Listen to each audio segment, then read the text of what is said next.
Hi guys, ఈరోజు మనం beep పిండితో ఉల్లిపాయలు అట్టు వేసేసుకుందామా. ఫస్ట్ మనం స్టవ్ మీద అయితే హాట్ వాటర్ అయితే పెట్టేసుకుందాం. హాట్ వాటర్ పెట్టేసుకున్న తర్వాత పక్కన కొద్దిగా ఒక గిన్నెలో బీప్ పిండి ఇంకా 2 ఉల్లిపాయలు సన్నగా కట్ చేసుకుని వేసుకుందాం. సన్నగా కట్ చేసుకుని వేసుకున్నాక దానికి సరిపడా ఉప్పు అయితే వేసేసుకొని కొద్దిగా కారం వేసుకోండి. మీకు నచ్చితే చిల్లీ ఇంకా జీలకర్ర కూడా వేసుకోవాలి, అది ఆప్షనల్, నేనైతే వేయలేదు. తర్వాత మనం హాట్ వాటర్ తీసుకొని కొద్దిగా వేసుకుంటూ అట్టు కన్సిస్టెన్సీ వచ్చేదాకా కలుపుకోవాలి. బాగా కలుపుకోవాలన్నమాట. అలానే బాగా పలుచగా చేయకూడదు, గట్టిగానే ఉంచుకోవాలి. కొద్దిగా కలుపుకోవడం లేట్ అయ్యిద్ది, అయినా చేయాలి.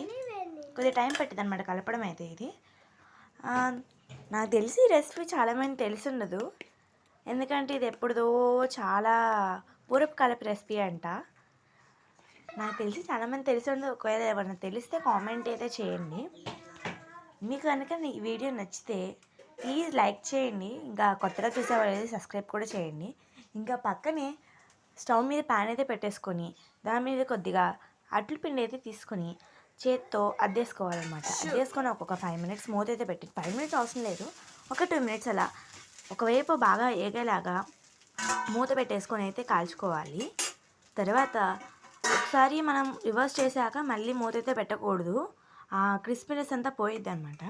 తర్వాత దాన్ని ప్లేట్లో సర్వ్ చేసేసుకొని చక్కగా వేడిగా తింటే భలే ఉంటుంది గాయస్. ఈ వీడియో మీకు నచ్చితే అయితే లైక్, షేర్ అండ్ సబ్స్క్రైబ్.